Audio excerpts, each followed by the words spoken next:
Damos inicio puntualmente a la mesa redonda número 1 de esta jornada, problemas fundamentales de la humanidad desde la sabiduría ancestral y la mirada compleja, ¿no? Este, Vamos a partir de la presentación de la mesa por quien modera, Adriana del Valle Alvarado Arcia, y la semblanza de los ponentes. Adelante, por favor, para el inicio de el trabajo de las ponencias. Hola a todos y todas. Muy buenos días. ¿Me escuchan? Perfecto, muy Sí, bien, perfecto. adelante. Vale. Bueno, muy buenos días a todas y todos los participantes de este 15º Coloquio Internacional por el Pensamiento Complejo. Mi nombre es Adriana Alvarado Arcia y en compañía de Karen Valeria Pantoja Moreno estaremos moderando y haciendo la relatoría de esta primera mesa redonda del coloquio. Esta mesa tiene como tema central los problemas fundamentales de la humanidad desde la sabiduría ancestral de la mirada y de la mirada compleja, y en consecuencia el objetivo de la mesa es analizar los grandes desafíos actuales en cuanto a aspectos ambientales, sociales, éticos y espirituales, y a la luz de las cosmovisiones ancestrales y los principios del pensamiento complejo, identificando puntos de encuentro que permitan construir alternativas más integrales, relacionales y sostenibles. La primera ponencia, con título Fundamentos conceptuales y metodológicos complejos de una mega tendencia central futurista en Latinoamérica al 2092, será presentada por el doctor Jesse Soler. Mis saludos a todas las sabedoras y sabedores ancestrales de América Latina y el mundo. El objetivo de este diálogo es el de explicar los fundamentos conceptuales y metodológicos complejos de una megatendencia ancestral. De igual forma, visibilizar 10 tendencias que conforman una megatendencia ancestral de América Latina y el Caribe y analizar los impulsores de estas 10 megatendencias ancestrales, así como también visualizar los escenarios futuros posibles de las tendencias y la gran megatendencia, con el objetivo general de explicar los fundamentos complejos de una megatendencia que es principalmente espiritual, compuesta por 10 tendencias ancestrales que están impulsando movimientos de identidad y de unidad en América Latina. Para el efecto parto de 3 definiciones. Como todos sabemos, sobre un mismo concepto pueden existir 40 o 50 definiciones. Aquí me fundamento en 3 que son las siguientes. La definición de lo ancestral como aquello perteneciente a las raíces y el legado compartido de generaciones antepasadas. En segundo lugar, la definición de megatendencia entendida como un cambio sostenido a gran escala y de larga duración que tiene un impacto profundo y transformador en la sociedad, modificando de forma duradera patrones de comportamiento, de consumo y funcionamiento a nivel social, económico y cultural. Y el tercer concepto es el de perspectiva, que es el diseño, visualización, siembra y construcción de futuros de manera compartida entre los diversos actores sociales. Para el efecto, partimos de una población ancestral compuesta por 58 millones de indígenas en América Latina, 73 millones de vidas afros y 60 millones de vidas campesinas, al igual que una población mestiza de 290 millones de habitantes en el continente. Para efectos de definir la megatendencia, partimos de una metodología científica planteada el año pasado, a partir del análisis de 40 años de tendencias y megatendencias en el mundo, en donde se establecen una serie de múltiples dominios que debe abarcar una megatendencia, dominios sociales, económicos, tecnológicos y culturales. De igual forma, identificar cuáles son los impulsores de esas tendencias ancestrales y también la capacidad que tienen esas tendencias de tener un impacto en el desarrollo progresivo en la gran tendencia. De igual forma, configurar un periodo de largo plazo que en este año, en este caso sería el año 2092, en donde se da una convergencia de culturas a partir del principio dialógico del pensamiento complejo y entenderlo como un entrelazamiento de 10 tendencias ancestrales que están surgiendo para constituir una gran megatendencia ancestral. Para el efecto partimos de tres principios de la perspectiva que son ver a lo lejos, ver a amplio y ver en profundidad. Las 10 megatendencias que hemos identificado con esta metodología científica son, en primer lugar, la medicina tradicional, en segundo lugar, el turismo nativo, en tercer lugar, la bioeconomía ancestral, en cuarto lugar, la gastronomía tradicional, una quinta tendencia de bellas artes milenarias, una sexta de mercados tradicionales, afros, campesinos, indígenas, una séptima de arquitectura y urbanismo ancestral, una octava tendencia de industrias culturales nativas, una novena tendencia de literaturas aborígenes y una décima tendencia de astronomía antigua, que combinadas y entretenidas están dando lugar a una megatendencia en todo el continente. En cuanto a métodos, se aplicaron en la recopilación de información en artículos, fotos, videos en Internet. Se agruparon los temas por categorías, partiendo del método analógico y transductivo, y se agruparon igualmente los impulsores de las megatendencias. Esto con el propósito de generar una metodología que sea replicable en cualquier parte. Y para el efecto nos fundamentamos en los principios del pensamiento complejo, principio dialógico, logramático y de recursividad. Respecto a la primera tendencia ancestral, hemos encontrado que el 40% de los medicamentos que se usan en América se basan en productos naturales. Una gran cantidad de comunidades, tanto afros como indígenas como mestizas, utilizan esta serie de medicamentos para diversos tratamientos. En una encuesta que realizamos con pleólogos y prospectistas, se encontró que el principal factor impulsor de esta tendencia es el aplicar los conocimientos ancestrales de la prevención y sanación de enfermedades. Y en segundo lugar, la conciencia acerca de otros estilos de vida saludables. La segunda tendencia de turismo nativo futurista nos indica su importancia para recuperar mapas y huellas en el continente, para generar un bienestar integral y una interacción directa de comunidades indígenas en donde se comparten experiencias auténticas de aprender, participar y vivir las tradiciones, al igual que la visita a los sitios sagrados y la preservación de la identidad cultural. Los factores que se identificaron en la encuesta como impulsores son, en primer lugar, el bienestar, la conexión con la naturaleza, para suplir ese vacío espiritual que encontramos en el mundo contemporáneo. Y en segundo lugar, el conocimiento de las comunidades ancestrales sobre las atracciones que hay en sus propios territorios. Hay una serie de proyectos nativos que se están impulsando a lo largo del continente y en la cual las comunidades se están organizando para ser los operadores directos diferentes a las empresas transnacionales. Están generando entonces organizaciones que son más de economía popular. La tercera tendencia de economía está siendo impulsada en diversos ámbitos. En el caso de la Amazonía tenemos ya más de 1.500 iniciativas basadas en conocimientos ancestrales, impulsados por coordinadoras de organizaciones indígenas en la cuenca amazónica y por la Organización del Tratado de Cooperación Amazónica, lo cual evidencia que tenemos ya proyectos en marcha liderados por las propias comunidades.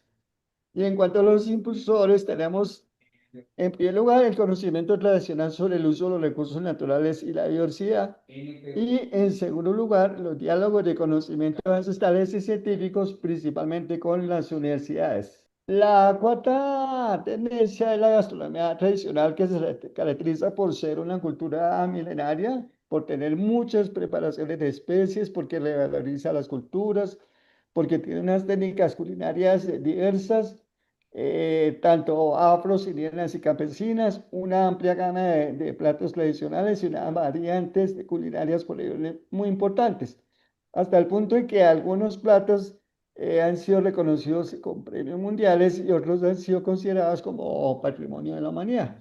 Los factores impulsores de esta tendencia ancestral son principalmente la creciente demanda de alimentos orgánicos, que son más saludables, y la conciencia del daño a la salud que producen los alimentos ultraprocesados. En cuanto a la quinta tendencia de artes milenarias en materia de orfebrería, alfarería, tejidos, hosterías y talla en madera, la estamos viendo en múltiples municipios que hay en América Latina y el Caribe. Al igual que las artes, estamos viendo muchas expresiones de pintura, escultura, literatura, música y teatro que van en ascenso.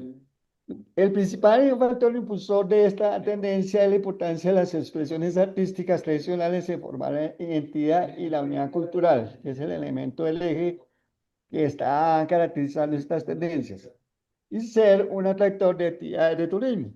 En cuanto a la sexta tendencia de mercados tradicionales, nos permite impulsar la seguridad alimentaria, reducir la intermediación, promulgar una soberanía alimentaria, generar empleo e ingresos a las comunidades, igual el abastecimiento a otras ciudades, y cuenta con una gran variedad de productos a lo largo de todo el continente. También se aprovechan los desperdicios en un sistema de economía circular, se usan insumos orgánicos, productos frescos y hay una sostenibilidad agroalimentaria en el largo plazo. Principal factor impulsor es una forma de inclusión social y cultural y en segundo lugar la creciente demanda por diversos insumos y productos tradicionales. En cuanto a la tendencia de la arquitectura y el urbanismo ancestral, tenemos múltiples formas que se están descubriendo de urbanismo y el factor impulsor principal son las soluciones sostenibles en la arquitectura y el urbanismo contemporáneo.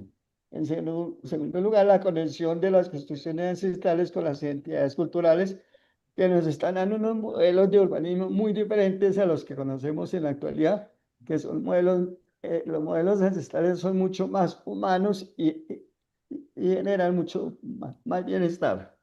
En materia de industrias culturales nativas están dando desarrollos en múltiples direcciones, por ejemplo, en materia de diseño, en audiovisuales, en las festividades tradicionales de todos los municipios, también como patrimonio cultural, en la literatura, en las producciones de media interactiva, en la música, en la danza, los servicios creativos y las artes visuales. Y aquí hay una amplia conexión con el tema de las diversas herramientas de inteligencia artificial que están siendo utilizadas por comunidades campesinas, comunidades indígenas y comunidades afros.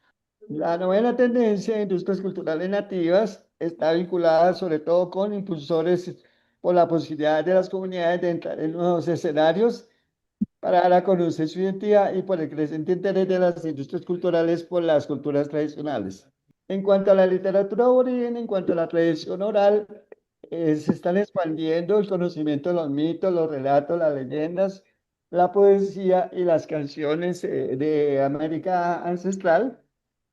Y también en los manuscritos se están dando a conocer a través de esas vías manuscritos de los mayas, de los aztecas y de otras culturas. La novena tendencia, que es la de la literatura aborigen, está siendo impulsada por varios factores, entre ellos la necesidad de conservar la riqueza de la diversidad cultural, la conservación de las entidades culturales de las comunidades y la importancia de la lengua nativas como formas de entender el mundo alternativas a las que se conocen. La astronomía es uno de los elementos más profundos que tiene las comunidades ancestrales.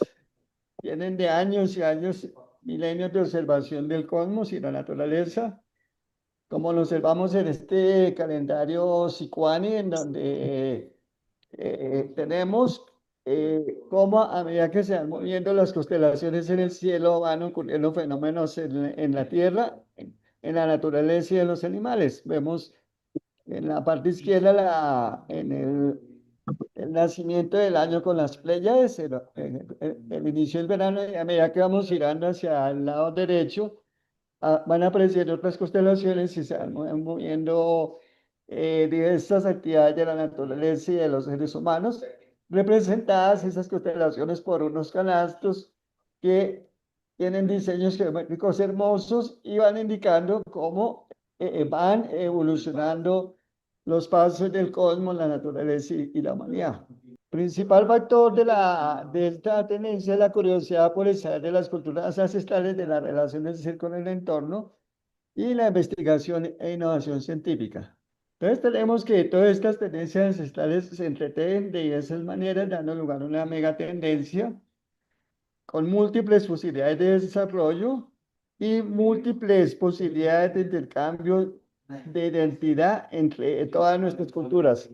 Aquí se aplicó una metodología de prospectiva de matriz de patos cruzados, viendo cómo se cruzan todas estas tendencias, en donde se observa que las industrias culturales ancestrales son muy determinantes de las otras tendencias.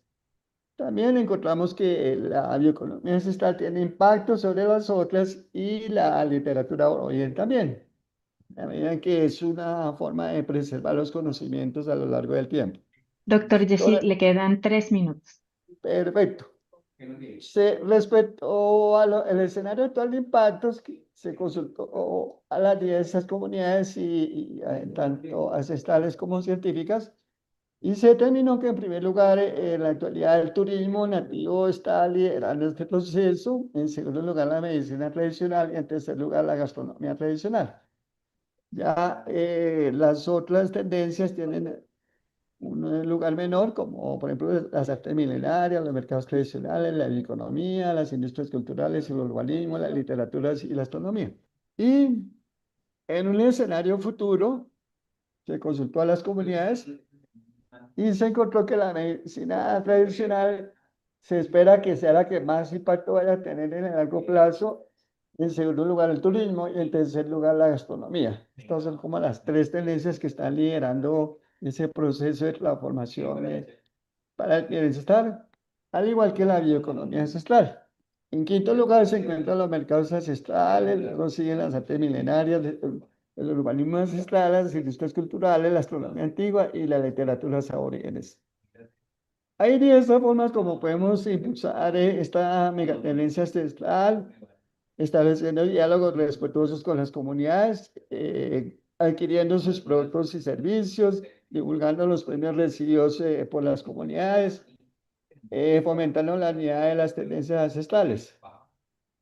Bueno, muchas gracias. Entonces, creo que con esto tenemos una breve idea de lo que son estas 10 tendencias. Aquí aparece un blog que es el con el que se aplicó la encuesta, pues si también quisieran participar y conocer el método, pueden tomar una foto. Y las visitas a mi blog, que ya superan el 1.000.000 de personas que han compartido estos conocimientos, en donde sorprendentemente el segundo blog más leído ha sido el de la economía artesanal amazónica, con 140.000 visitantes. Entonces, eso sería todo de mi parte. Muchas gracias. Muchas felicidades y muchas gracias, doctor Yesid. Muchas gracias por su participación. Y ahora pues damos la bienvenida a la doctora Dalia Ruiz Ávila para que pueda comenzar su ponencia que tiene por título Paz, conflicto y violencia en una leyenda maya. Adelante, doctora Dalia. Muchas gracias. Se trata, esta exposición, de un mito fundacional en un pueblo maya, ¿sí? Lo que yo puedo decirles es que el tema de la paz ha variado a través del tiempo y que, por ejemplo, en la mitología griega tenemos a Irene, en la romana tenemos a Pax, en otro momento, 460 a.C., Aristófanes escribió en relación con la paz, tiene su famosa comedia que lleva ese nombre y que está variado con el tiempo. En oposición a la paz encontramos la violencia que surge de conflictos no resueltos y que no solo es necesario identificarlos y resolverlos, sino transformarlos. Esto es lo que se ha mostrado a través de la historia y para tal caso hay estrategias de construcción de la paz que varían de acuerdo con las lecturas que los diferentes pueblos hacen del conflicto que tienen. El mito fundacional que yo les comparto se llama Ixtacumbil Shunam. Es lo que narra el origen de un pueblo maya titulado Bolonchen, que está en el estado de Campeche. Se trata de una operación discursiva, narrativa, en el sentido lotmaniano, porque se relaciona con la cultura y los códigos de esta en términos generales, de manera amplia. El acercamiento analítico a este mito eh, se centra en un enfoque sistémico bajo los fundamentos de este enfoque, pues, y es el reconocimiento de la interconexión entre personas, objetos y ambiente.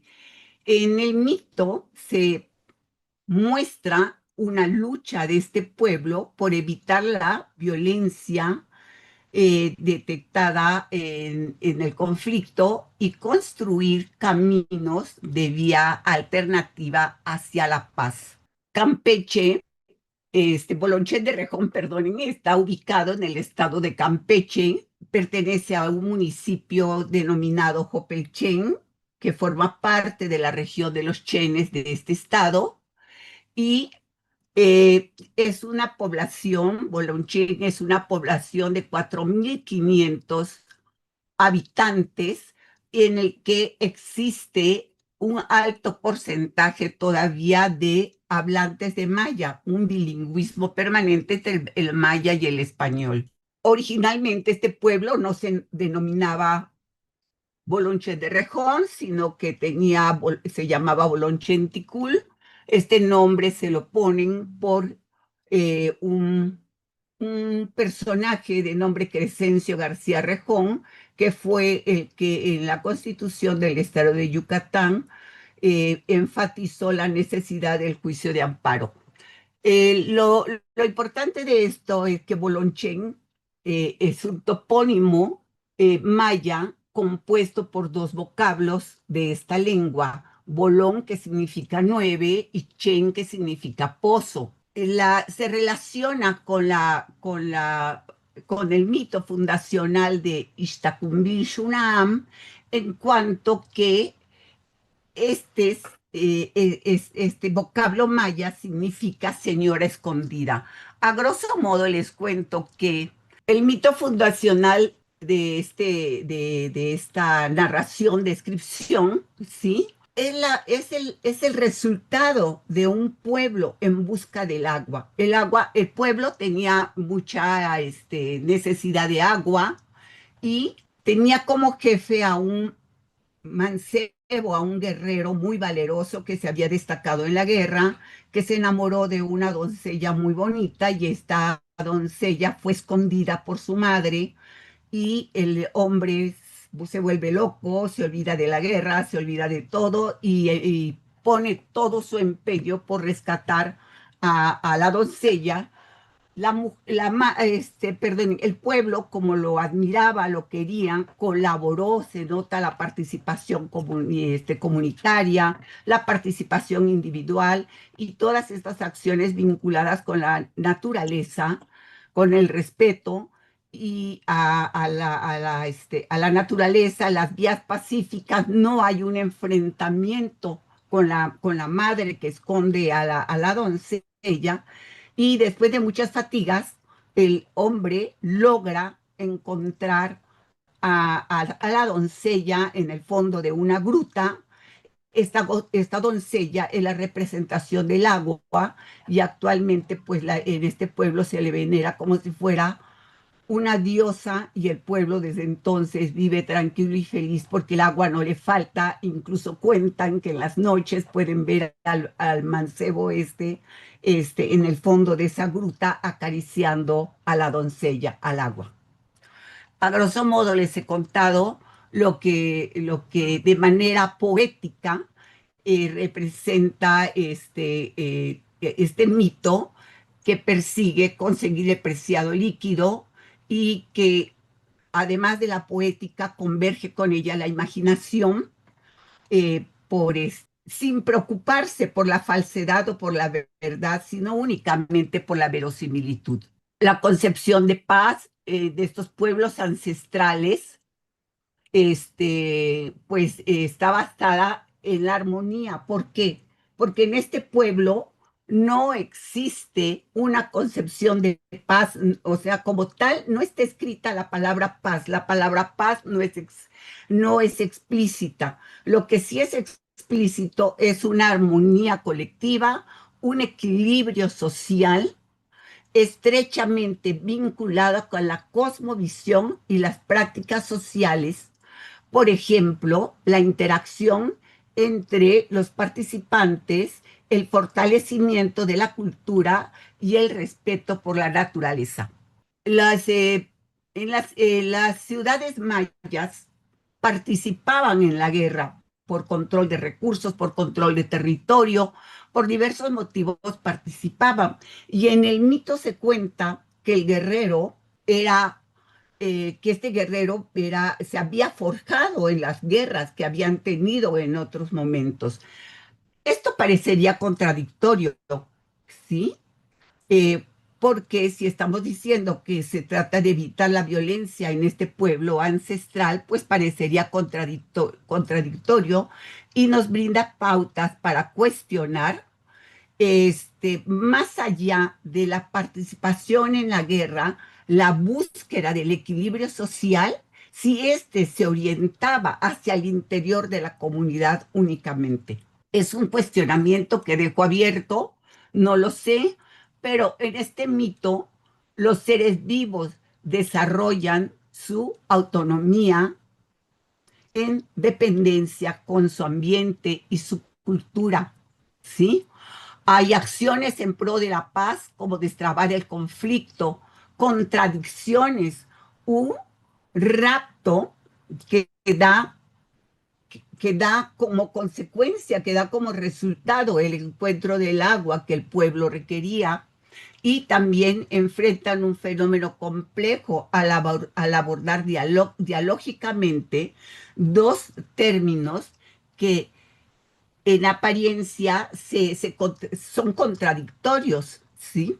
Porque se trata de raptar, de esconder a la doncella, pero al mismo tiempo de llegar al agua que se requería. En el mito, me voy a saltar esta parte y me voy a ir a la parte del análisis. Me preocupa no llegar. Quiero decirles que hay 6 ejes de análisis que he encontrado y que el primer eje es la paz. Haciendo el análisis del mito, encuentro lo referente a la paz. En la paz es un concepto dinámico, multifacético. La palabra no se encuentra de manera explícita, como les he narrado, pero es un término que imperaba en aras del equilibrio de la convivencia humana vinculada con la naturaleza, los objetos culturales. Por ejemplo, en el mito encontramos el enunciado que dice, volvió a él la alegría, la tranquilidad, la vida. Proceso de producción, la paz, para lograr la paz en este pueblo, en este mito se narra que hay procesos de producción y transmisión de significados consistentes en la búsqueda de resolver los conflictos de forma no violenta. Término de conflicto, que es otro eje que encuentro para el análisis de este trabajo, prevalecen desacuerdos o enfrentamientos entre personas o grupos por intereses variables, por creencias, objetivos, etcétera. En este mito es explícita, la madre celosa oculta a su hija para que no continúe sus relaciones con el enamorado. El ejemplo, el enunciado que ejemplifica esto, dice, un día sintió empañarse el mundo de su dicha al saber que la madre de su amada la había escondido a la doncella, perdón. En el desenlace hubo resolución de un problema que agobiaba a la comunidad, como les he dicho, la escasez del agua. Otro eje, que es el tercero, es el referente a la naturaleza, la interconexión con la naturaleza, entendida esta como aquello que no fue creado por el hombre, que involucra fenómenos físicos, rocas, plantas, animales, vientos. Hablan de lianas, de bejucos, con que los que hicieron cuerdas para que se desplazara hacia la gruta el mancebo. El enunciado que da margen a este eje es el que dice: se hizo el poblado en torno de 9 pozos naturales habitados por su Dios. Estos, Doctora, ¿eh? le ¿Me quedan, quedan 3 minutos? 2 minutos, Sí. de hecho. Bueno, el otro Sí. eje es la aportación individual a la comunidad. No me detengo en él. El quinto es la participación de la comunidad. Toda la comunidad participa. Y el último eje es la interconexión con la naturaleza. Esta, basada en una cosmovisión holística, sobresale el respeto, la reciprocidad y la pertenencia. Son elementos que están constantes en ellos, y el enunciado que da pie a este dice: había bajado el guerrero a las profundidades de la gruta a arrancar a esta madre, que es la tierra, la hermosa doncella que había escondido en las entrañas del agua, ¿no? Palabras más, palabras menos, ahí ustedes lo pueden leer. Y estos 6 ejes detectados están estrechamente imbricados. Destacan en ellos el respeto, la reciprocidad y la pureza, perdónenme, y la puesta en práctica de los conocimientos heredados.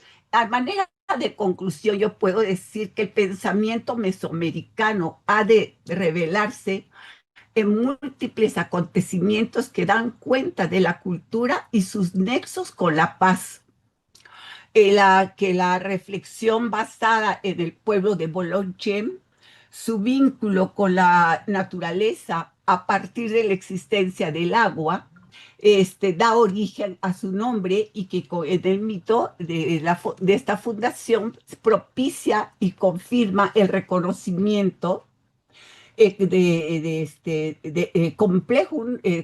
un reconocimiento complejo de la confirmación del universo conflictivo por componentes interconectados. El mito fundacional se ha caracterizado por una orientación humana, práctica, para destrabar el conflicto por vía de la no violencia. Eso es todo. Les agradezco mucho. Muchas La, gracias, doctora. Damos paso ahora a la exposición del doctor Sergio Prieto. En este caso, mi presentación se titula Saber Hope y Caminos Otros, hacia una contracartografía a la complejidad más allá del tren antimaya. Y bueno, yo creo que si hay algo más complejo que hablar de complejidad es tratar de hacerlo en 15 minutos. Entonces voy a tratar de plantear una lectura quizá hasta cierto punto superficial, pero espero panorámica, acerca de un proyecto de investigación que no era mi proyecto de investigación original, pero deriva de él. Y por tanto, bueno, pues hay ciertas continuidades que me parece interesante compartir con todas y todos ustedes. Lo primero es mencionar que estoy muy ilusionado, emocionado y también muy agradecido por bueno, la oportunidad de poder compartir este espacio con ustedes, y agradecer, por supuesto, a toda la organización de este complejo evento. Para situarme un poco, traté de seguir como un poco las pautas que nos dieron desde la organización. Entonces situaré primero esta idea de una problemática contemporánea que tiene que ver con los procesos, discúlpenme, los procesos de migración contemporánea, presentes en gran parte de nuestro planeta y que atienden o refieren pues, a múltiples colapsos civilizatorios en curso, políticos, ideológicos, ambientales, económicos. Sin embargo, digamos, este imaginario acerca de esta problemática es solo la punta del iceberg, es, digamos, un indicio o una intuición de que hay algo más profundo arraigado en esta problemática social, en esta problemática humana, en esta problemática contemporánea. Lo primero, creo que es importante referir, a manera de intuición, la existencia de un mito fundacional también, que da cuerpo a esta problematización de la movilidad. Ya, digamos, hace unos 10.000 años, el ser humano se hace sedentario, empieza, digamos, a controlar ciertos recursos naturales y materiales, y acompañado de ciertos mitos fundacionales, y yo refiero acá el de Abel y Caín, podemos luego profundizar si hay tiempo, se da a partir de ahí, digamos, un epistemicidio de la movilidad. Es decir, empieza a considerarse mejor para la modernidad, para el desarrollo de las civilizaciones, la permanencia y la pertenencia a un territorio y no la movilidad, digamos, o hasta cierto punto el cruce de determinadas fronteras, ¿no? Damos un salto temporal hasta nuestra región y nuestra temporalidad, la península de Yucatán, en México, donde actualmente se desarrollan una serie de grandes proyectos, megaproyectos de comunicación, caminos. Y aquí también, bueno, quiero agradecer, por un lado, ese primer poema que nos compartió Silvia, porque estas referencias al camino, al caminar, a las fronteras, a los trenes, que ella refería en ese poema inicial, pues también están presentes justamente en esta problematización. Y es que en estos grandes proyectos de desarrollo de la modernidad, como ustedes pueden ver acá, el gran proyecto del Tren Maya pasa casi desapercibido en el territorio. Está hasta cierto punto mimetizado con los elementos naturales. Lo que sorprende también más, aparte de este mimetismo con el territorio, es la ausencia de conflictos en el territorio y también la ausencia de personas, particularmente la ausencia de personas mayas. Quedan los restos o vestigios arqueológicos, pero no hay una manifestación de que este territorio todavía esté poblado y vivo por estas poblaciones, a pesar de que el tren se apropia de su nombre. Este gran proyecto además se articula con otra serie de proyectos, también curiosamente de comunicación, de transporte, ¿no? De modernización del territorio, como puede ser particularmente el corredor transísmico entre Oaxaca y Veracruz, otro gran tren que atraviesa el territorio, y bueno, las conexiones del Tren Maya, que desde su trazado actual en la península de Yucatán a México, se proyecta hacia Belice y hacia Guatemala para empezar. En términos, digamos, de los procesos migratorios, que si no lo conocen, pues obviamente la región sur de México es el mayor corredor migratorio del mundo, millones de personas lo han atravesado, lo siguen tratando de atravesar con destino a Estados Unidos, a pesar de todos los cambios políticos, ideológicos y de control que desafortunadamente estamos sufriendo. Estos grandes trenes, más allá de comunicar, se están configurando como una suerte de nuevos espacios de frontera. Son trenes confinados, son trenes vallados, y esto hasta cierto punto replica esa idea que ya en su momento Trump avisó de que iba a ser un muro en la frontera sur. No se refería a la frontera sur de Estados Unidos, se refería a la frontera sur de México. Curiosamente, o no, estos grandes proyectos, como han visto en las diapositivas anteriores, todas son, ninguna hecha por inteligencia artificial, todos son reales, coincide, paradójicamente o no, con los territorios ancestrales de los pueblos mayas, en los sures de México, en el norte de Honduras, Guatemala, Belice y hasta El Salvador. Es decir, hay una cierta superposición de intereses por comunicar o integrar estos territorios ancestrales de los pueblos mayas a las lógicas modernas del comercio y de la geopolítica mundial. En estos territorios ya existían caminos, los llamados SACBES, camino blanco, o en su plural, SACBEJOP, caminos. Caminos, bueno, que hasta cierto punto quedaron sepultados por el retiro de las poblaciones mayas de los territorios. No voy a decir desaparición, porque no desaparecieron, simplemente buscaron otras formas de supervivencia, pero estos grandes caminos que comunicaban centros ceremoniales, pueblos, lugares de, digamos, cultivo, milpas, etcétera, a día de hoy siguen vivos, es decir, todavía es posible verlos, aunque solo podemos ver unos pocos. físicamente, ¿no? Se mantienen pocos, y no solo podemos verlos poco, también comprendemos poco de cómo fueron construidos, bajo qué lógicas o con qué sentidos, ¿no? Hay una traducción, digamos, generalizada que los traduce como camino blanco, en el sentido de que estaban recubiertos con una capa de estuco de un cierto material que permitía justamente que el camino fuera blanco, que reflejara hasta cierto punto la luz, que pudiera verse. Ahora, digamos, hay un desconocimiento profundo sobre qué otros caminos hay, dónde están y qué funciones tenían. A partir de cierta tecnología, las llamadas tecnologías LiDAR, digamos, geomapeo por satélite, se están encontrando que la red de estos caminos es muchísimo más amplia de lo que se conocía, y se está empezando a intuir que la construcción de estos caminos respondía a ciertos patrones celestiales o cósmicos. Es decir, con estos caminos las poblaciones mayas recreaban el orden cósmico en la Tierra. La organización de las sociedades, la organización de los tránsitos, etcétera, todo estaba de alguna forma vinculado a esa conexión celestial, ¿no? o cenital. La dinámica contemporánea nos ofrece un panorama de conflicto sobre el territorio, sobre la cosmología, la cosmogonía, las identidades. Curiosamente, estos proyectos que retoman los nombres de los pueblos mayas están sepultando, tanto física como simbólicamente, los legados de la cultura maya. En este caso podemos ver cómo un camino tradicional, un SACB, es atravesado diametralmente por una carretera. La lógica, digamos, que guía la construcción de estas infraestructuras, aquí ya aparece como diametralmente opuesta. Es decir, se está tratando de unir otros puntos, se está tratando de desconectar otros puntos.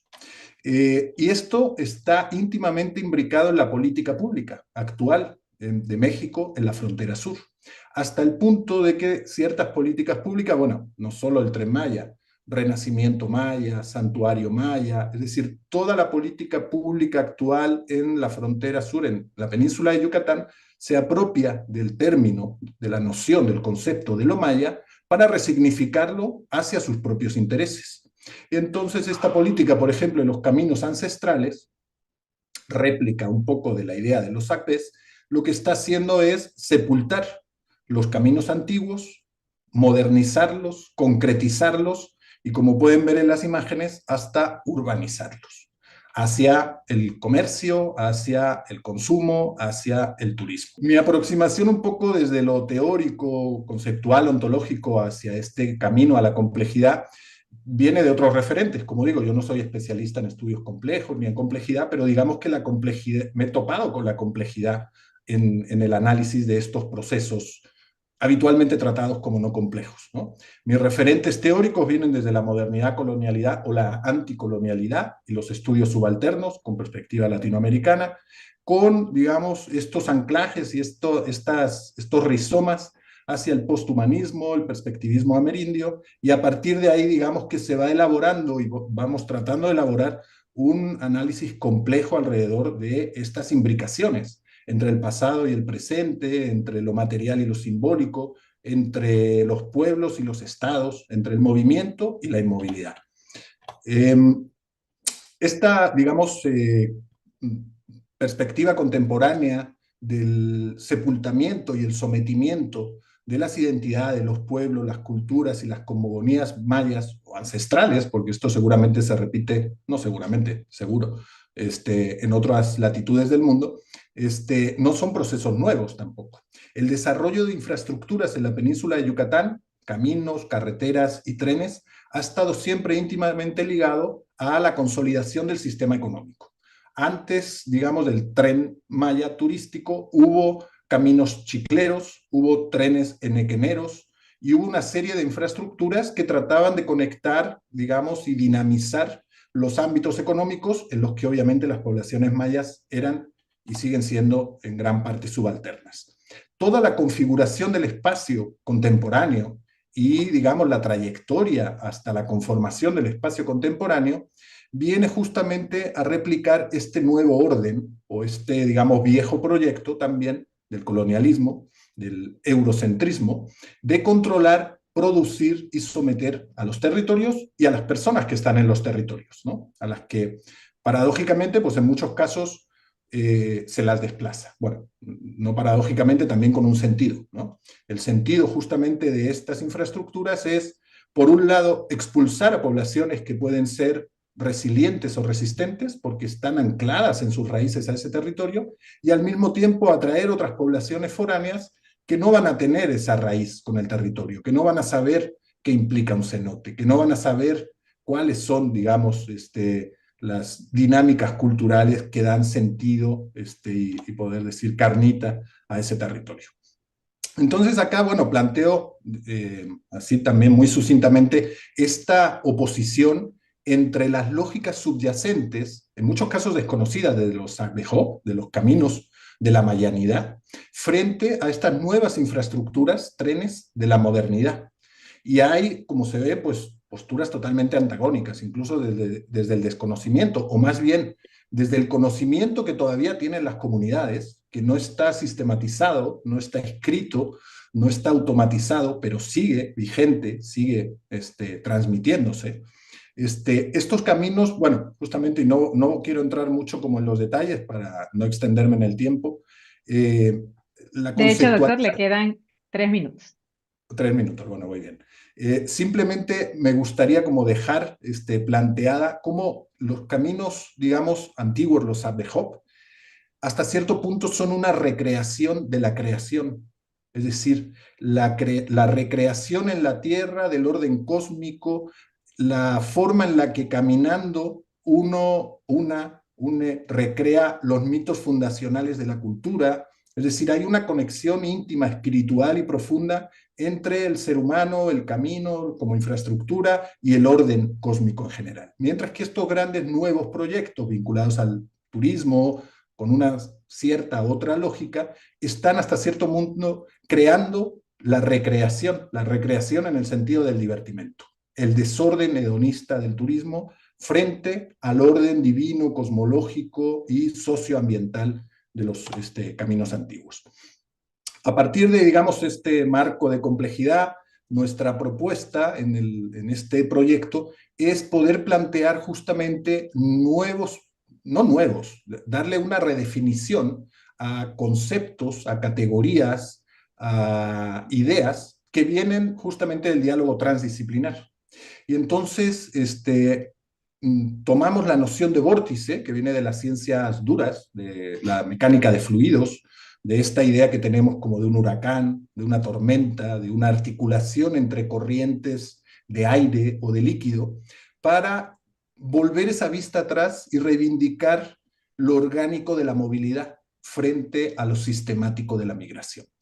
A pesar de estas barreras, a pesar de estos impedimentos, a pesar de estos proyectos, todo lo que no se mueve en la existencia muere. Y la movilidad, humana o no humana, es una característica que nos conecta a los procesos globales. Es decir, las movilidades, tanto de las poblaciones mayas expulsadas como de las poblaciones migrantes de los sures globales atraídas a esta región, están íntimamente conectadas. Se configuraría y se refutaría esto de que el batir de las alas de mariposa en un lugar desencadena un tsunami en otro.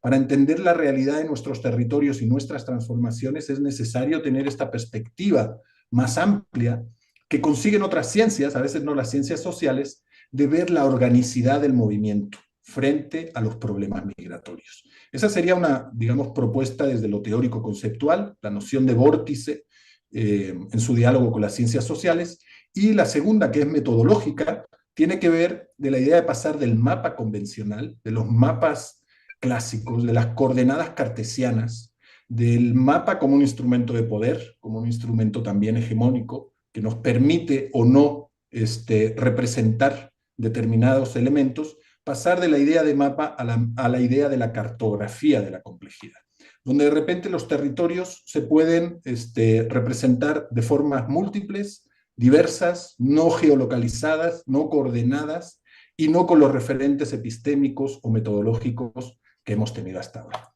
Les agradezco mucho y quedo atento. Acá tienen mis contactos. Gracias. Listo, doctor. Muchísimas gracias por esta reveladora ponencia. Y bueno, seguramente tendremos mucho que comentar en el tiempo en el tiempo final de esta mesa redonda. Y quisiera darle, por favor, la bienvenida a la doctora Josefina Guzmán Díaz. Muchas gracias. Buenas tardes a todos y todas. Entonces, bueno, pues comienzo con la presentación de esta ponencia con mucha alegría y agradeciendo a todos los que han hecho posible este espacio, a mis compañeros y compañeras que me anteceden. Y el tema de esta ponencia es escuchar Chinapecua, que quiere decir nuestra salud, el desplazamiento de los saberes ancestrales en la complejidad de la interculturalidad. El tema que vengo a exponer el día de hoy, pues tiene que ver con esta mirada desde la complejidad, ¿sí? La complejidad en el juego de lo que es la interculturalidad y la ciencia de nuestros saberes ancestrales. Nosotros en la cultura purépecha, pues somos una cultura muy rica en tradición de sanación y de prácticas culturales de todo tipo, ¿sí? De plantas, de baños, de una infinidad de cosas de la vida cotidiana, del buen vivir, del buen hacer, del trabajar desde la perspectiva de la comunidad, de lo comunitario, de nuestras creencias. A veces es muy bonito cuando la gente por ejemplo, cuando hacemos la fiesta de las ánimas, conocida como bueno, la Quinchecua de las ánimas, y la gente piensa que es una creencia, ¿no? Para nosotros no es una creencia, para nosotros realmente vienen las ánimas, para nosotros es una forma de convivir entre la vida y la muerte.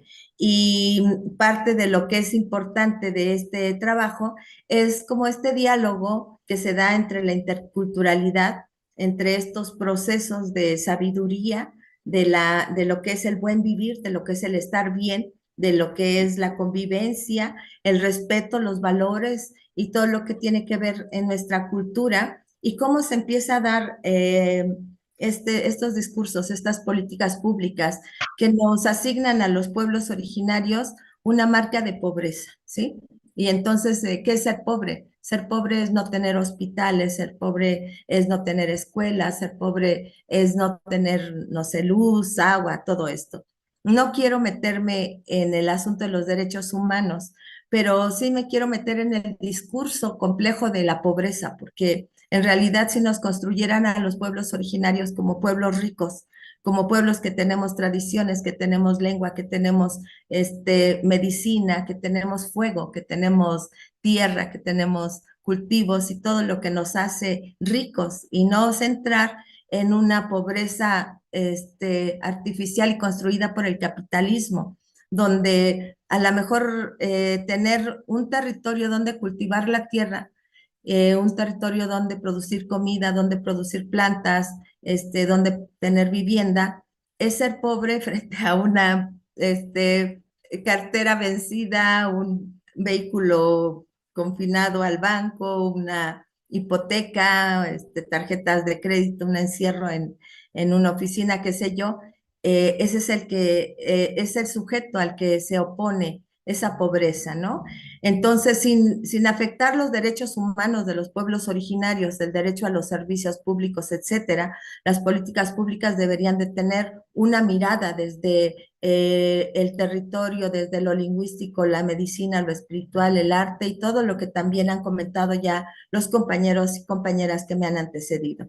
Entonces, la interculturalidad es este diálogo intermedio entre lo establecido, entre lo científico, entre lo que es el deber ser del capitalismo y de la globalización frente a lo viejo, ¿no? A lo que nos dejaron los abuelos, a la cultura, a la resistencia de este proceso.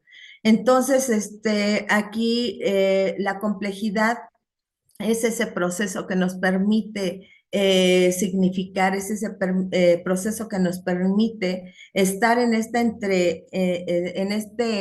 en esta red, en esta entretejedura, digámoslo así, entre los pueblos originarios y esa sabiduría ancestral, entre la inteligencia artificial, entre la ciencia médica, entre el capitalismo, la religión, el patriarcado, y de verdad que hablar de pueblos originarios es algo tan absurdo, pero tan absurdo, porque los pueblos originarios en realidad, ¿qué es un pueblo originario? Somos bien distintos, ¿sí? Los purépechas, a lo mejor nos parecemos un poco a los quichuas en algunas prácticas y a lo mejor a los rarámuris, pero tal vez deberíamos empezar en este proceso complejo de nombrar las culturas, porque cada cultura es tan distinta y siento que un acto colonizante cotidiano pues se suma en este proceso de nombrarnos pueblos originarios como como en algo que se separa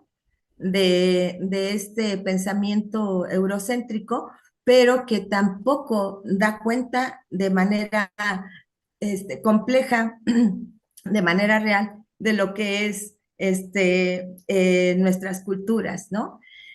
Entonces, en la cultura, nosotros reflejamos constantemente la cosmovivencia de la lengua, de la ritualidad, de la alimentación, de todas estas prácticas que se vienen, que se mantienen vivas como usos y costumbres, ¿sí?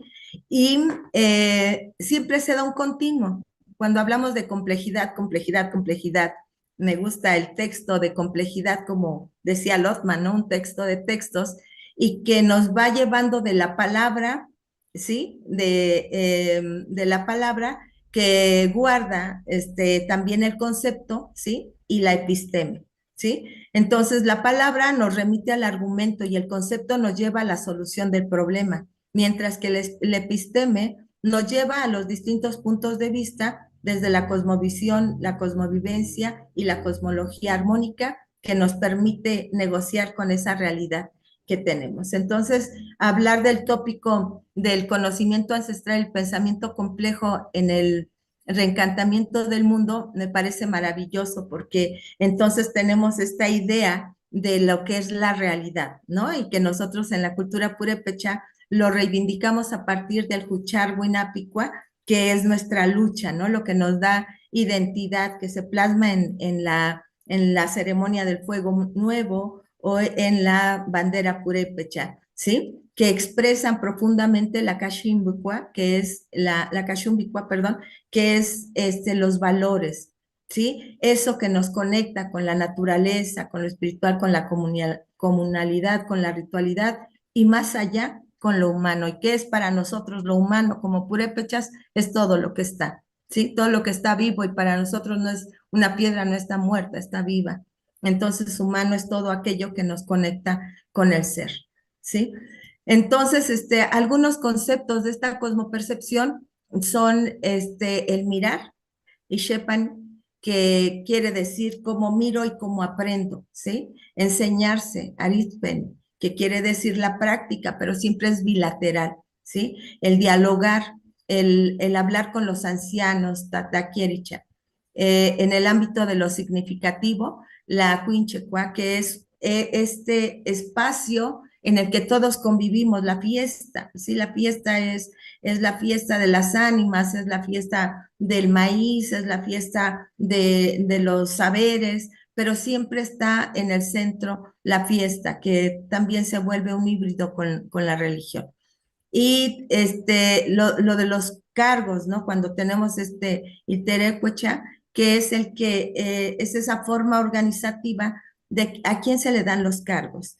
También la Jorempecua, que es la guía de los ancianos, ¿sí? Porque para nuestra cultura el valor de las personas mayores, a diferencia de la sociedad capitalista, donde la persona que no produce es una persona que estorba y que debe jubilarse y debe de irse a hacer otra cosa, para nosotros es el guía, es el que nos conecta con nuestros saberes, es el que nos aconseja, es el que nos dice que no debemos vivir en cambios de temperatura, que debemos de sacar el mal aire, que debemos limpiar el cuerpo, evitar los alimentos fríos y calientes, porque la salud no es un problema de un momento en el que la persona se siente mal, sino es un hábito.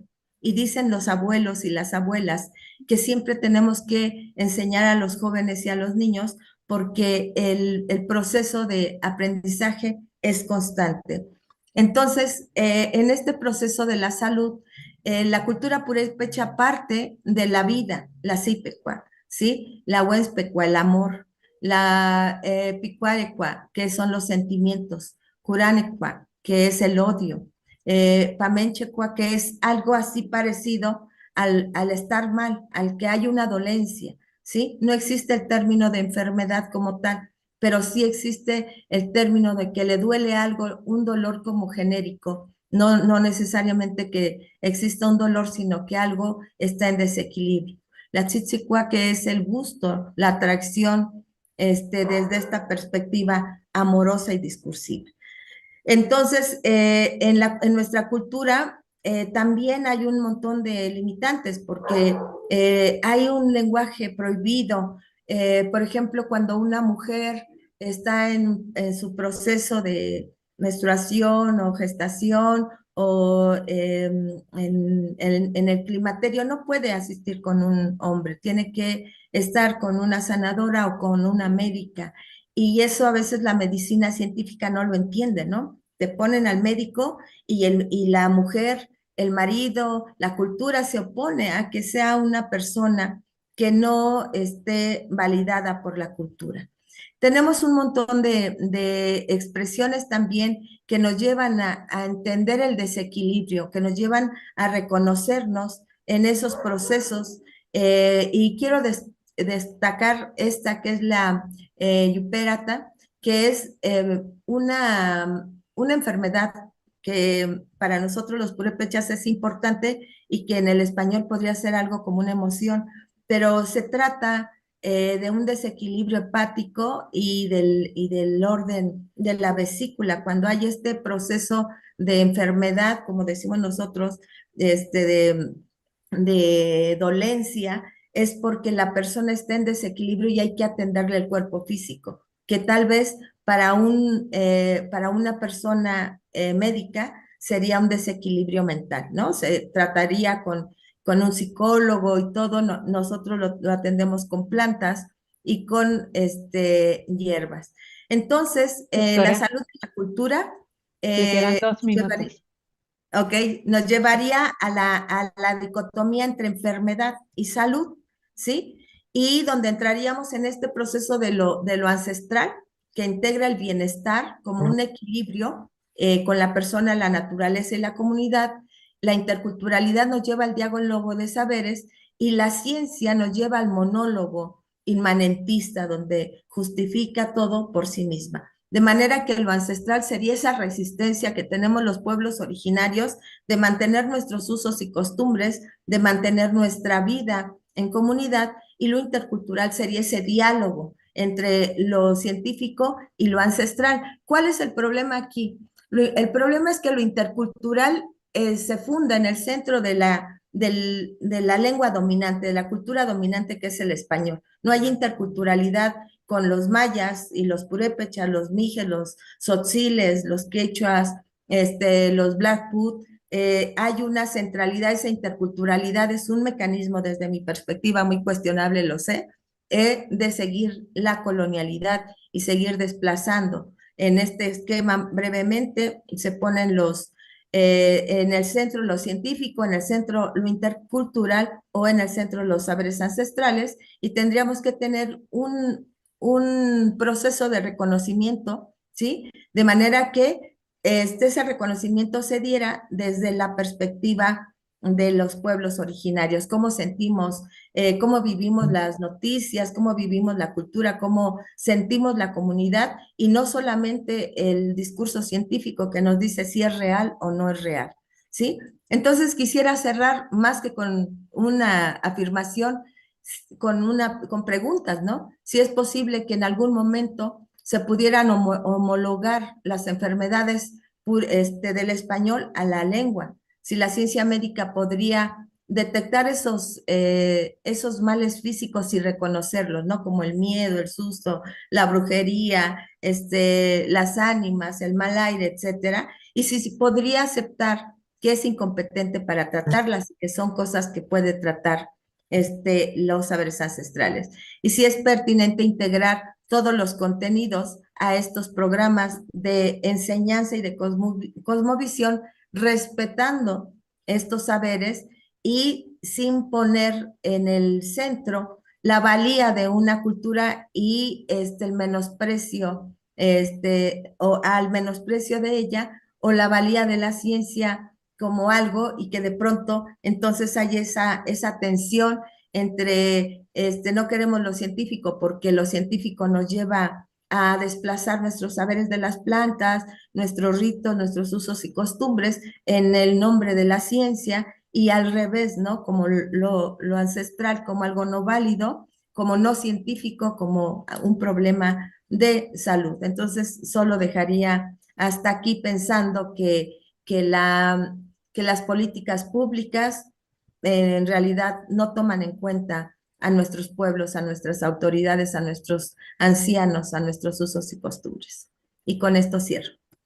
Muchísimas Gracias. gracias, doctora Josefina, por tan excelente ponencia que nos ayuda a comprender cómo el pueblo purépecha está identificado totalmente con su cultura, con su forma, su arraigo cultural. Muchísimas gracias.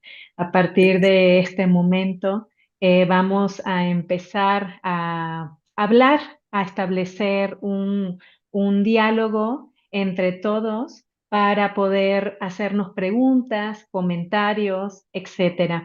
Mientras se van animando a levantar sus manos y poder hacerle las preguntas directamente a los ponentes, voy a ir leyendo las preguntas que están en el chat y creo que puedo ir definiendo a quién iba dirigida a quién iba dirigido cada comentario y cada pregunta.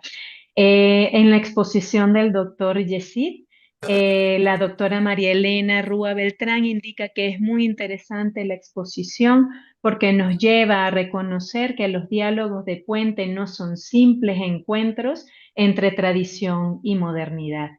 Y la persona que se nombra como A. Juárez indica que fue una excelente ponencia. Muchas felicidades, doctor Yesid. Para el caso de la doctora Dalia, el doctor, ya les digo, creo que es Fernando Avendaño, perdón, le hace una pregunta en la que le indica si entre estos ejes que usted delimitó estaría representado el amor, si estaría el amor dentro de esos ejes, ya que el guerrero acaricia a la muchacha al final de esta gruta. La doctora Julieta Haidar indica que son muy buenas las ponencias de excelente nivel. El Mark George Klein indica excelente, muchas gracias durante la exposición del doctor Sergio. También durante la exposición del doctor Sergio se indica, se da saludos cordiales y se hace el siguiente comentario. Su exposición alude a la paradoja preservación, va a desarrollo. ¿Cree usted que Manuel López, siendo del sur de México, atentó en contra de esa región? La doctora Graciela Sánchez Guevara les da muchas felicitaciones a todos los ponentes y mandan Mark George Klein manda saludos desde Pátzcuaro, Michoacán. La sudadera Eh, y comenta nuevamente el doctor Fernando. Indica que el espanto y el ojo son curados por nuestra gente indígena, mestiza, blanca. Los saberes ancestrales trascendieron. Entonces, Pues adelante con las respuestas a estos comentarios. El doctor Yesid si quiere comentar algo y quizás vamos en orden atendiendo a los comentarios que fueron hechos durante sus ponencias. Adelante. Muchas gracias, Ana. La verdad que es muy interesante todas las intervenciones que se dan en esta mesa redonda y nos enriquecen a todos mutuamente.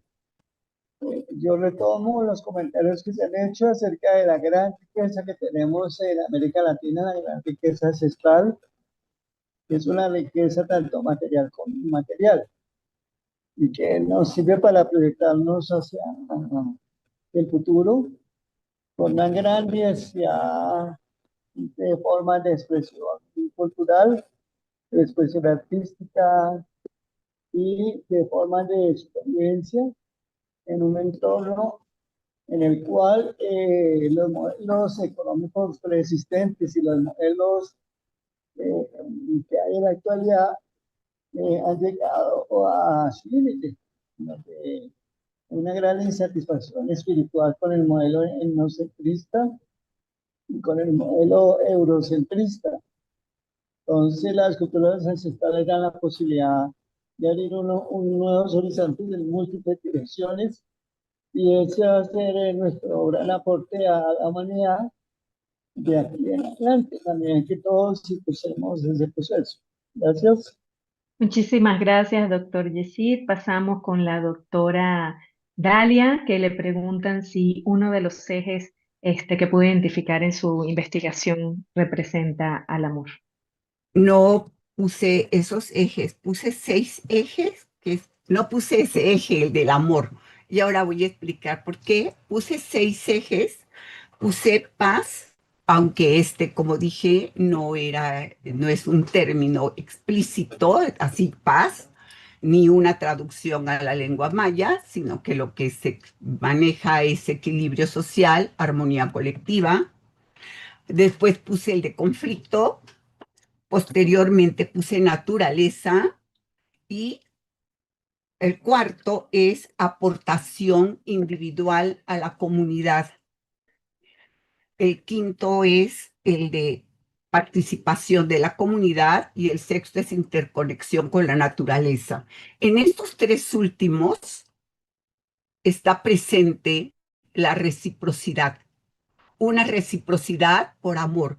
¿Por qué hay una aportación individual a la búsqueda de solucionar el conflicto en cuestión? Por el cariño, por el afecto, por el reconocimiento que se le tiene al jefe. ¿Por qué hay una aportación de la comunidad? Por el mismo motivo, porque prevalece la búsqueda del fortalecimiento de la cultura, porque se busca el respeto a la naturaleza y en este respeto a la naturaleza la consideración a la tierra está denominada incluso con un vocablo de parentesco, se le llama madre tierra, ¿sí? A la madre tierra con esa relación de búsqueda de reciprocidad, no hay un enfrentamiento con ella, aunque ella haya hecho el secuestro de la hija, el rapto, pues, que es el término con el que lo manejan. En esta síntesis, pues, de los ejes, me parece que el amor está permeando, ¿sí?, de manera fundamental a los 3. Sí, el motivo es el amor, el enamoramiento del mancebo hacia la doncella, pero el amor está atravesando, es algo que atraviesa, es transversal a todos los ejes. Por eso no lo puse como un eje individual. Agradezco la pregunta. También aprovecho la oportunidad para felicitar a mis colegas. He aprendido bastante a la organización y pues gracias por esta invitación. Muchísimas gracias Felicidades a a usted, todos. doctora Dalia. Seguimos en este ciclo de responder a comentarios y ahora pues vendría la respuesta del doctor Sergio, que le hacen una pregunta muy específica en cuanto a si Manuel López, siendo del sur de México, atentó en contra de esta región. Sí, voy a tratar también entonces de ser muy específico en la respuesta. Bueno, por Andrés López nos referimos al pasado presidente de México en el sexenio anterior. Y bueno, es cierto que el proyecto, en este caso del Tren Maya, se revistió de un discurso y de un imaginario distinto en las apariencias al que venía siendo habitual. El desarrollo vía industrialización, básicamente con una retórica más basada en el desarrollo sostenible, la conservación de la naturaleza, el turismo, como en estos, digamos, mecanismos de bajo impacto o de menos impacto que las industrializaciones al uso, ¿no? de lo que es habitual en el capitalismo, en el neoliberalismo. Yo pienso que finalmente los gobiernos son depositarios y ejecutores de agendas estratégicas más amplias. Es decir, se vota a un presidente, se vota a un proyecto político nacional, pero las agendas no las define el pueblo. Las agendas no las definen los pueblos originarios. Y en este caso particular, bueno, uno de los primeros elementos fue que no hubo un proceso de consulta previa, libre e informada, como está ratificada en los convenios internacionales, para dar luz verde o no a este proyecto. Pienso que las problemáticas y las soluciones, entre comillas, son antiguas, no son nuevas. El control y la puesta en producción de la región, de las riquezas naturales y humanas de la región, de las poblaciones, ya sean residentes o transeúntes, viene de largo. Las podemos identificar ya en el conflicto social maya, la mal llamada guerra de castas, en el plan Puebla-Panamá, en el plan Frontera Sur. Entonces aquí yo realmente no tengo una respuesta, sino que lo que tengo son más preguntas. A los elementos particulares que se mencionan en la pregunta, preguntaría, ¿qué es lo que se está preservando? ¿Para quién? ¿Cómo? ¿Por qué? Y en términos de la pregunta del desarrollo, pues igualmente esas preguntas son clave. ¿Desarrollo hacia dónde? ¿Desarrollo para qué? ¿Desarrollo para quién? ¿No? Entonces, bueno, esa sería como mi respuesta corta para dar espacio a más interacciones. Carmen. Muchísimas gracias, doctor Sergio.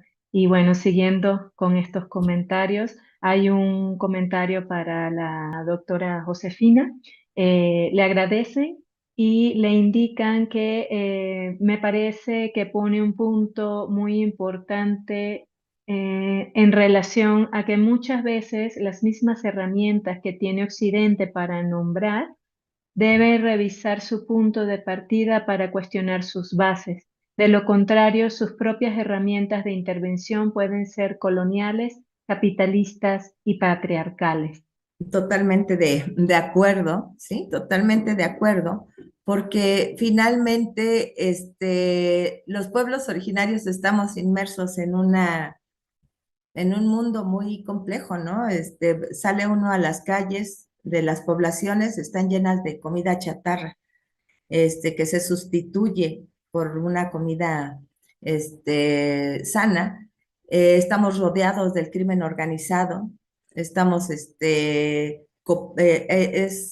no, un día sí y otro día también, en un proceso de inseguridad. El extractivismo está a la orden del día, entre la minería, la roba del agua del lago de Pátzcuaro, la tala de árboles, etcétera. Es muy complejo, o sea, nadie podría decir siquiera que somos indígenas, originales, porque estamos demasiado en movimiento, ¿sí? En resistencia, pero en resistencia la educación también es una manera de colonizar los términos, la salud. Sí, yo sé, yo entiendo perfectamente que son temas bastante complejos, porque ni modo de dejar a las comunidades originarias sin servicios médicos para que utilicen su medicina ancestral, cuando ya no tenemos la ecología ni el clima, como lo han explicado, para que nuestras plantas sigan creciendo.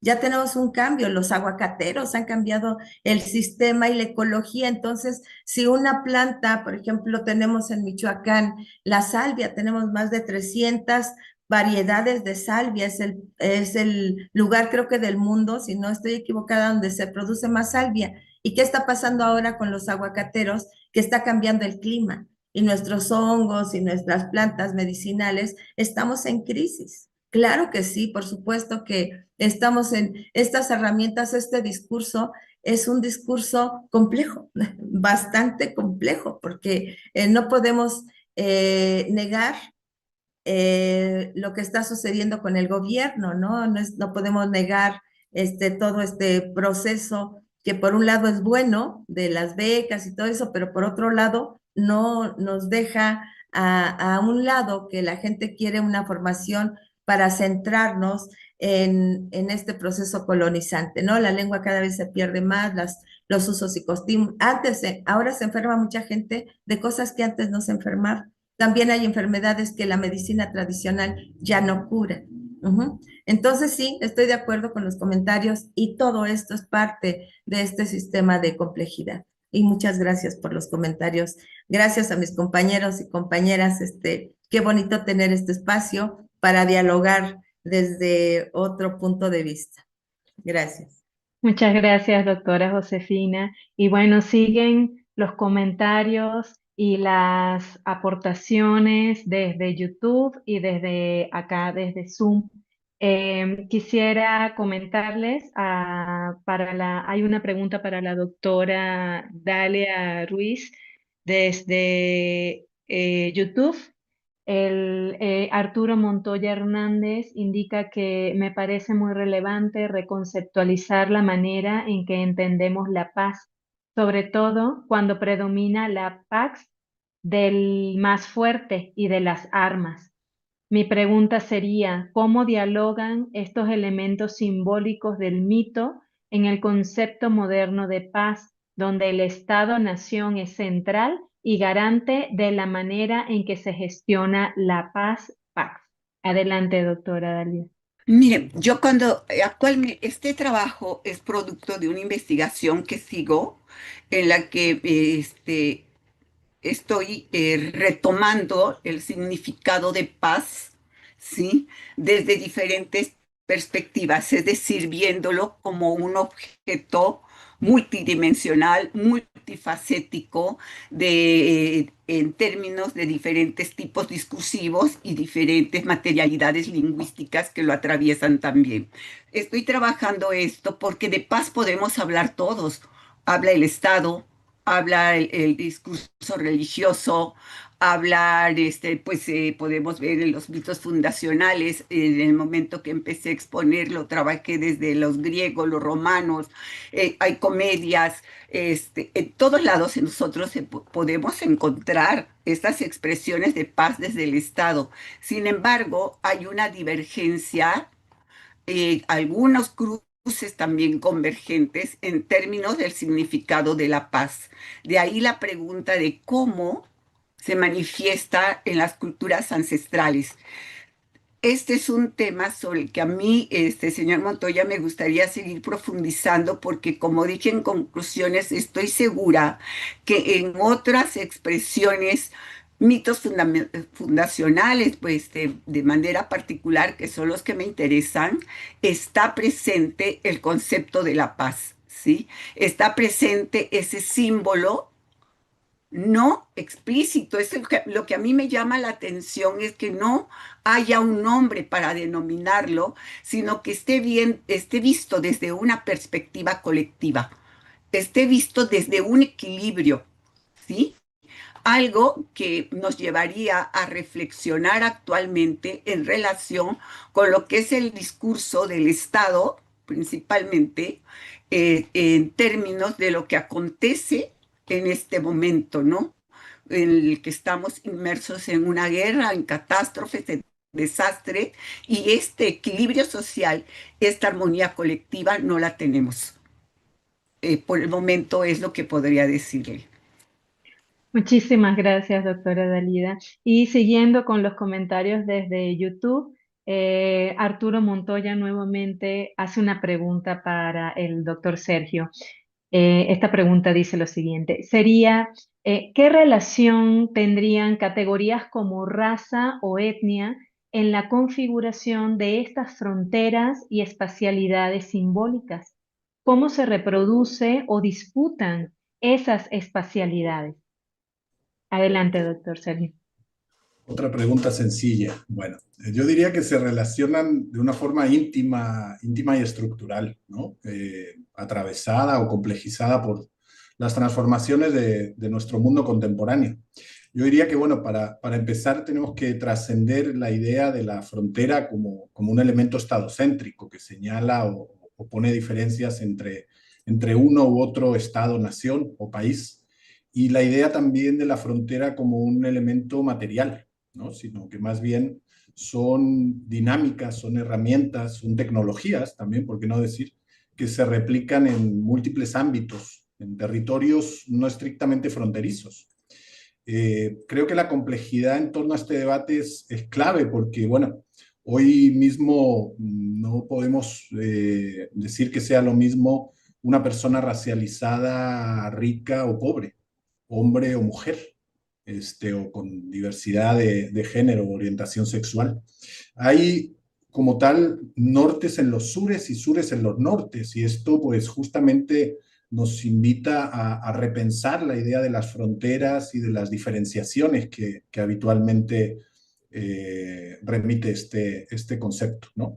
Yo creo que incluso la propia idea de raza, etnia, está en constante rearticulación, ¿no? Yo hace bien poquito, de hecho, les cuento esta anécdota porque me topé con una persona procedente, ya me ha pasado con varias, de Estados Unidos o Canadá, personas blancas con apellidos ingleses, franceses, que no han tenido, digamos, ninguna conexión con la idea de raza o de pueblo originario, pero que aluden y se agarran a un cierto porcentaje en su configuración del ADN para reivindicarse como parte de pueblos originarios. Es decir, hay nuevas formas en las que la identificación étnica o racial se está reconfigurando, ¿no? Yo creo que en ese sentido esto nos invita a pensar a que las ideas de frontera o las actualizaciones en torno a la raza, la etnia, etcétera, hasta cierto punto son simbólicas, inventadas, ¿no? Son espacios de poder que se han creado y que también son espacios de disputa. Y entonces se van a reproducir y a disputar de múltiples formas, ¿no? Es decir, el Estado, el mercado, los pueblos o las memorias van a ser distintos alcances tanto de las ideas de frontera como pues, de las posibilidades o no de entenderlas como espacios de separación o espacios de comunicación. Muchas gracias, doctor Sergio. Seguimos con las preguntas en YouTube. Ahora va dirigida para la doctora Josefina. Y ya les comento. Le hacen esta pregunta, doctora. ¿Qué papel ha tenido la transformación religiosa en el proceso del diálogo intercultural? ¿Qué centros de hegemonía articulan? Bien bonita la pregunta, muchas gracias. Yo creo que, bueno, yo desde mi postura como lingüista antropóloga y en mi cultura apure, puedo ver en las comunidades una cantidad de prácticas religiosas, pero simbólicamente, y es un juego de palabras, no lo tomen en serio, pero si uno analizara lo que es religión en una práctica, en una fiesta, lo que es religión es un 10% y lo que es cultura es un 90%, porque la cultura nuestra es una cultura muy festiva, ¿sí? Es la quinchecua. Y en la quinchecua no es la traducción del español a fiesta, ¿sí? La quinchecua es ese lugar donde todos compartimos, es el sueño, es la muerte, ¿sí? Es el morir y el soñar y en el momento, y en ese lugar todos somos iguales y todos tomamos y todos bailamos y festejamos y comemos y todo. Y se acaba la fiesta y despertamos del sueño, ¿sí? Pero cuando se mezcla en este sincretismo religioso, lo que vemos, pues sí hay una misa, pero llega el guandar y da la palabra, ¿sí? Entonces